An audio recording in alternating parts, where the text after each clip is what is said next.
Hi, my name's Ellie, and if you're watching this video, I kind of assume that you're in my grad class, but maybe you're not. Either way, welcome to my office.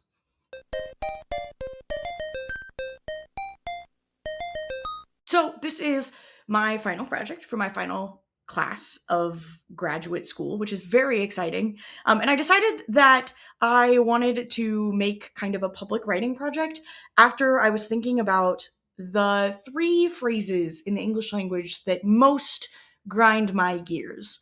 The first one is Diet Pepsi okay? After I order a Diet Coke. And the answer is no, I'd rather have a water. But this one is a little bit silly, and I recognize that kind of on a personal level. The second one is trickle down economics. I think that as we stare down the barrel of Elon Musk becoming the world's first billionaire, I think we can admit that this one hasn't worked. And I have a hard time conceptualizing that there are still people who are like, yes, this is the way. Trickle down economics is killing it. And the third one is sometimes the curtains are just blue. Unless you are also chronically online, the third one may be unfamiliar to you. Unlike the first two, I'm sure that someone has asked you if Pepsi was okay, and I would imagine that you're conceptually familiar with trickle down economics. But sometimes the curtains are just blue is a meme. And the first time I saw the meme, and I've kind of been thinking about it ever since, was in the mid 2010s when I was a student at Ball State studying English literature. And I saw it scroll across the dashboard of my Tumblr, because I was an English major in the mid 2010s. And it was accompanied by like a story. Somebody was like talking about how their English teacher had asked them to like read this story and spend time looking at specific symbols in the text, right? And they were going through all of these things that they had been looking at. And the person was really upset because they were thinking or saying that, the author didn't mean for all of this symbolism to be there, that the author didn't put it there on purpose, right? And that sometimes, the room has to be described. It's a book. There are details. Sometimes the curtains are just blue. And, on the one hand, I get it, right? Like, it's kind of there is an extent to which stories need to be entertaining. There is an extent to which authors do need to describe things, right, in order to write an effective book. And seeing it on Tumblr, seeing it as part of this like Tumblr post, I have to imagine that it's like a frustrated high school kid talking about an experience with a particular English major and or a particular English teacher and talking about their sort of frustration with the symbol hunt that they had been kind of sent on. And like I can empathize with that point of view, right? I can empathize with these teenagers who are like, oh, but sometimes the curtains are just blue, right? There are a couple of reasons for that. One, I am a high school English teacher. I spend a lot of time with high school students, and that's kind of just how their brains work. And there are a lot of reasons for that. But I think one of the reasons is just that the poor kids are so overwhelmed. Like, there's a lot to unpack in your brain during high school. Like, there's a lot of big structural changes happening up there, and there's a lot of like other things in your life that are really hard. And like, depending on where you are in high school, you're already starting to think about like going to college, and that's really challenging. Like, getting into college is really hard, and having enough money to go to college is really hard. And they're all doing a million things all of the time and still trying to have time to hang out with their friends and develop, appropriate social relationships. And like, there's just a lot happening, right? And so the phrase, well, sometimes the curtains are just blue, is a little bit presumptuously totalizing.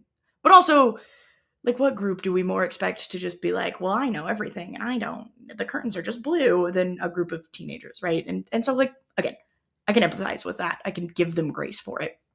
I do become frustrated with it as a way of viewing the world when it continues on into adulthood, right? There is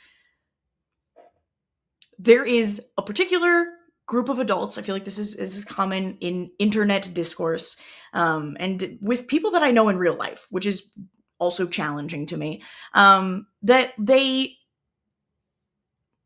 still kind of engage with media on this level, right? Of the idea that, well, details are included because they have to be, and details are included because otherwise a work's not interesting, right? And I think that this is unfortunate, right? Because it's a byproduct of the fact that like high school's a really hard time to learn media analysis because of all the other stuff that's going on in your brain and all the other stuff that's going on in your life. And we don't ever really, like, unless you choose to re-engage with media analysis and criticism as an adult, like you can lose out on those skills really easily, right? And so I think that there is a value in somebody who, does this for a living, who teaches these kind of like analysis and criticism skills, talking about it in a public forum, right? And do I think that I am the perfect person for this job? Clearly not. You can see what's happening behind me in this office. I'm just some guy on the internet, right? But like, I think it's worth being in existence. And so if, you make the things you wish to see in the world or whatever, right? And I'm not totally unqualified. I do have a degree in teaching. I do have like several classes in analysis that I teach on a daily basis.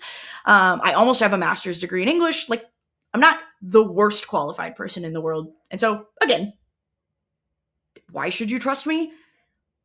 Good question. Arguably you shouldn't. Question everything. And it's lesson 1. But also, I hope that you do. I hope that you are interested in listening to what I have to say. Because the rest of this video, I'm going to kind of talk to you like I talk to my students. So when I have this discussion with my students at the start of class, right, the first thing that we talk about in the class that we teach that's kind of the most focused on analysis, we start by watching a speech by noted author David Foster Wallace. Foster Wallace gave the commencement address to the graduating class of Kenyon College in 2005. And he starts it off like this. He says, "There are these 2 young fish swimming along, and they happen to meet an older fish swimming the other way, who nods at them and says, 'Morning, boys. How's the water?' And the 2 young fish swim on for a bit, and then eventually one of them looks over at the other and goes, 'What the hell is water?'" And I think that this is a useful metaphor, right? Because, like, yeah, of course fish don't know what water is, right? They spend all of their time in it. And my kids always kind of get a kick out of it. And then it says, "What the hell?" And oh my goodness, you'd think they'd never heard a swear word before. You think I'd never heard them swearing before in class, right? And so we talk about this, and I'm like, so like,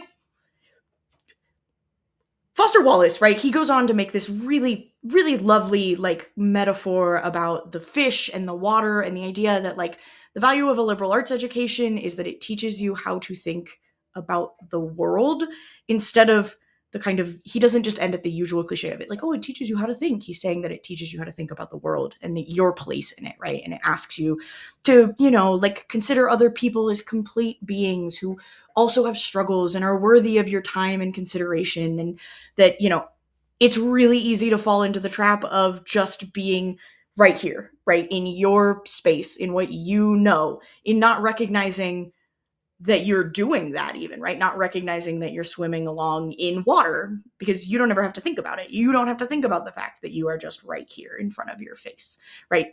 And I think this is really lovely. It's a very excellent commencement speech, right? And then we kind of stop there, right? Because I teach seniors in high school. It's like, that's a good place to kind of pause for them, but we're not going to pause. We're going to keep going. Foster Wallace's point is largely applicable in other places too, right? The idea that this is water. That's how he ends the speech. He says, this is water. Just always remember that this is water, that the things around you are worth paying attention to, right? I think that Foster Wallace is expressing in a slightly more simplified version of language, something that is actually really like vital in understanding the way the world works, right? So there's this guy. His name is Antonio Gramsci.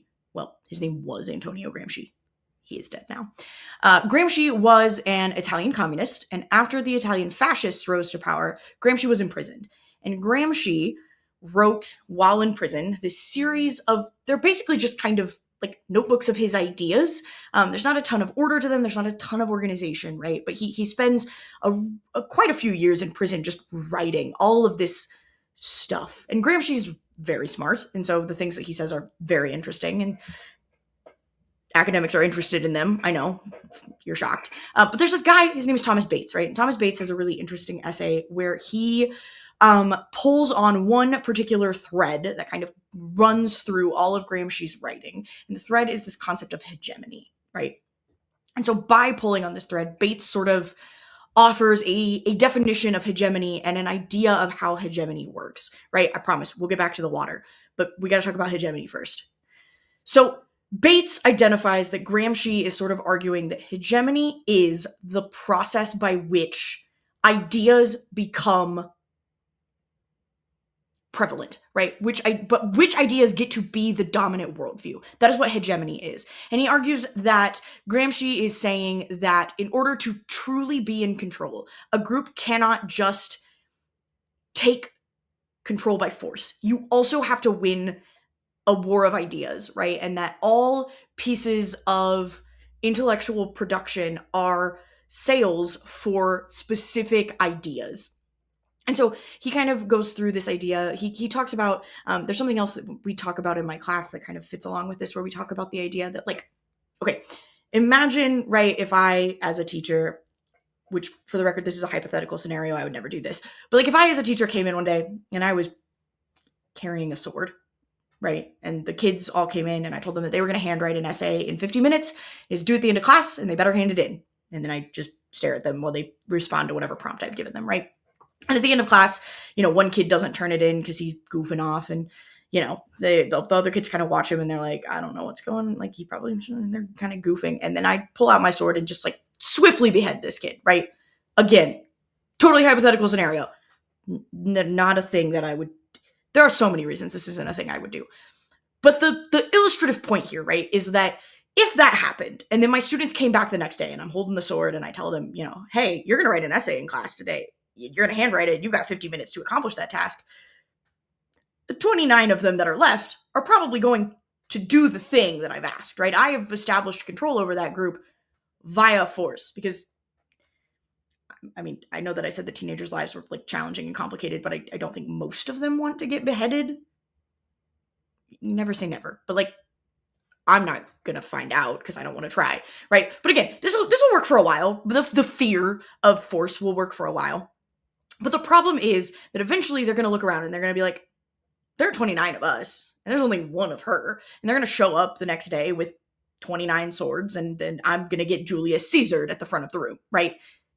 They're going to overthrow my authority with force because there's more of them than there are of me. And Gramsci's argument is that when it comes to the ruling class, there can only be so many people in the ruling class, right? That is just how it works. You can't have too many cooks in the kitchen, as it were. That if the ruling class wants to maintain a superior status, obviously Gramsci was a communist, so there's another kind of sidebar to his concepts of power. But he's talking about in a society where there is a distinct ruling class that rules over kind of the masses, that they cannot just rule by force, right? And so Bates kind of unpacks all of this for us.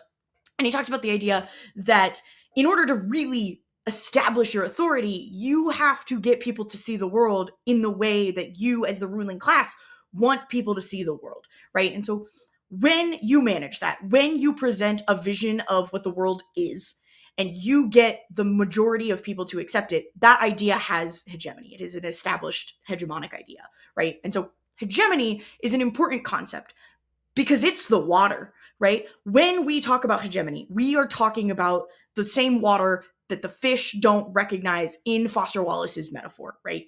And so while Foster Wallace uses this metaphor to make this really lovely point about like what it means to be a person and how you should treat the people around you and how you should consider the way that the world actually works, like his point also suggests something a little bit deeper and maybe more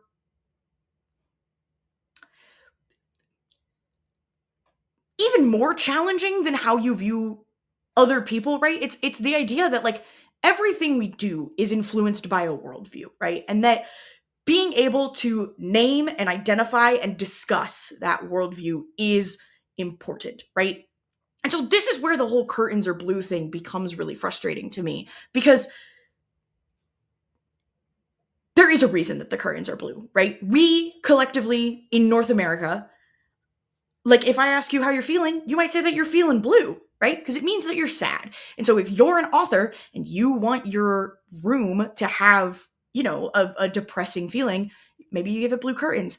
Maybe, like hospitals are often painted in shades of like blue or green because they're calming colors, right? If there's going to be a makeup after a really big fight, you're maybe going to describe the blue curtains because subconsciously we've agreed that blue equals calm, blue equals sad, blue equals peace, or whatever, right? This is something that you have absorbed without thinking about it, right? And while maybe blue as a color theory concept isn't a totally, like, it's kind of silly, right? Like the concept of the blue is a color and it means things, like that's kind of a silly idea that you've absorbed. But there are not silly ideas that we've also absorbed, right? There's the idea, like, I had a student today, I don't know if you spend much time with teenagers, but they will not stop saying, I'm him, I am him, when they do something, right? And I was talking to a group of teenage girls today and I was like, oh yeah, dude, like, you're her, and they were like, nah, like when I'm dominating, I still use I am him, right? That's weird. That implies something. That suggests something about how we view society. That when you're dominating, you use I am him, even though it's not the pronoun that maybe aligns with your gender, right? There's an underlying worldview at work there, right? And so when we talk about this idea that details matter, when people suggest to me that, well, like the details don't matter,